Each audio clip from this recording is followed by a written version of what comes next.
As a student, have you ever felt that the topics taught in university are not relevant for our times? Wars, political, economic and ecological crisis. The world in 2024 is not easy to understand.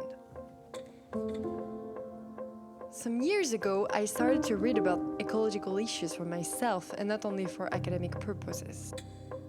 I then realized how much I didn't know about this topic and how much it needed to be discussed inside the classroom. Not just a presentation from the teacher or the professor to the students, but as a real discussion in the classroom. Since then, I have been dreaming of a place in university where I can share my thoughts and my thoughts on environmental issues, explore new ways of thinking, and feel creative. I tried to advocate for experimenting new ways of teaching in France. But I was looking for an inspiration. So I took a train to Sweden, and I found CEMUS. CEMUS is a center that was initiated in 1992 by two students from the University of Uppsala. Thanks to the cooperation of the Vice-Chancellor at that time, Stig Strömholm, and many teachers and researchers, CEMUS became a unique educational place inside the university. In Sweden, the Swedish Higher Education Act claims that higher education institutions shall endeavor to enable students to play an active role in the continued development of courses and study programs. In the report of the proposition of the government that introduced this measure in 1999, a center was mentioned as an example for giving students an active role in their education. It is the Center for Environment and Development Studies, CEMUS. But there were two students who were, I think, quite disillusioned and frustrated with the form of education that they were met with when they came to the university. They had quite high expectations, I think, in terms of both the content and the form, so the pedagogics that they were expecting of a sort of a modern university, an old prestigious modern university such as Uppsala. And they were also quite concerned with the environmental issues of the time. This was the early 90s, so it was at the same time as the Earth Summit in Rio de Janeiro. And there was no discussions, no courses, no research really that were dealing with those kind of issues within Uppsala University. So I think there was obviously a strong political dimension to that fact, but also sort of a frustration, I think, that was felt amongst a set of students that led to the creation of CEMUS eventually after many years. The CEMUS model is based on student-led education. Each course is run by two course coordinators who are employed and paid by CEMUS. They choose to invite guest lecturers, make the reading list, and lead the seminars. They are helped by the CEMUS staff, many of whom are former CEMUS students, to develop learning outcomes and the syllabus. For example, the CEMUS model of developing new courses and initiating student-initiated and student-faculty collaborative-initiated courses.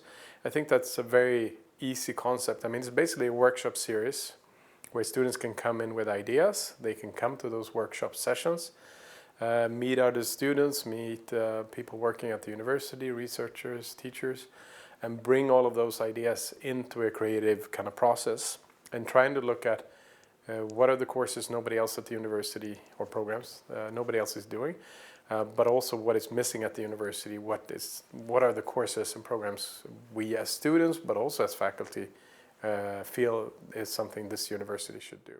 At the beginning, CEMUS courses were in Swedish. In recent years, more international students came to CEMUS to study, and more courses were taught in English.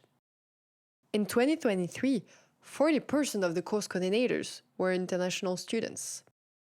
This internationalization became a major shift for CEMUS.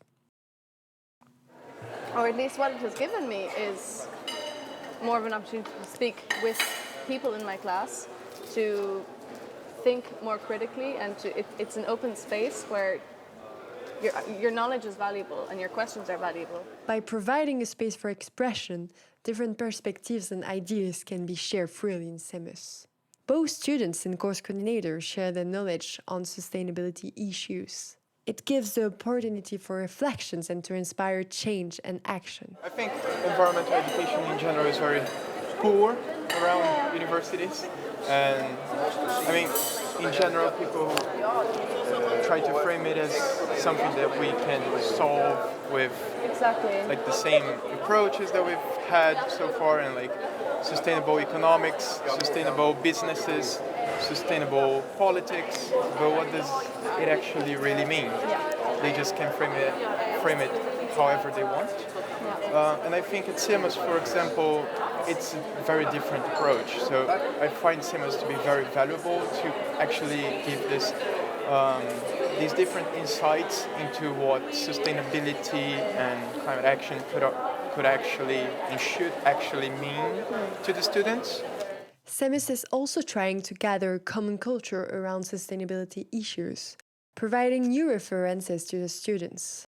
For some, it has become a sort of community, enjoying chatting in the library or attending art workshops. It can also be seen as a kind of incubator for future researchers. CEMUS is an experimental place for both students and course coordinators from a theoretical point of view, but also from a creative and artistic perspective. They are allowed to create and express what they feel and what they need for themselves and for the class. I could be myself. And like maybe that was like the biggest surprise for me, or something I didn't expect to encounter. Finding a place where you can express everything and where they want you to express all the thoughts you have, the ideas, the concerns. They're interested, they listen. Just the way we could experiment with different teaching methods has taught me so much, just because of those experiences of alternative ideas. For example, like having a walk and talk through the forests, maybe bringing in some meditative elements or mindful practices, and then having a lecture about storytelling around a bonfire while storytelling gives you just a very different and embodied understanding of the knowledge that you're being taught. It's like one thing to sit in a classroom listening to someone tell you something about storytelling, and another to invite a storyteller from, let's say, Sami, telling their stories. In recent years, student mental health have emerged as a critical issue in higher education. To face the frightening future with systematic pressures, universities should provide an emancipatory and liberating atmosphere for students. These places should allow hope and critical thinking, helping students to find relevancy in their education. It is a matter of mental health in universities. After spending 4 months as observing CEMUS and meeting different students, course coordinators and staff, I have seen the positive and changing effects of CEMUS classes on the different students and course coordinators that I met. They do feel relevancy in the classroom, and most of them are actively engaged. I believe that engaging in an educational paradigm shift which allows an ecology of knowledge, radical pedagogies, and learning commons is necessary in modern universities.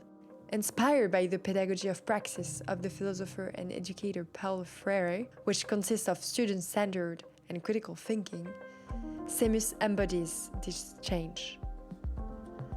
And as Paulo Freire said in his Pedagogy of the Oppressed, there is no true word that is not at the same time a praxis.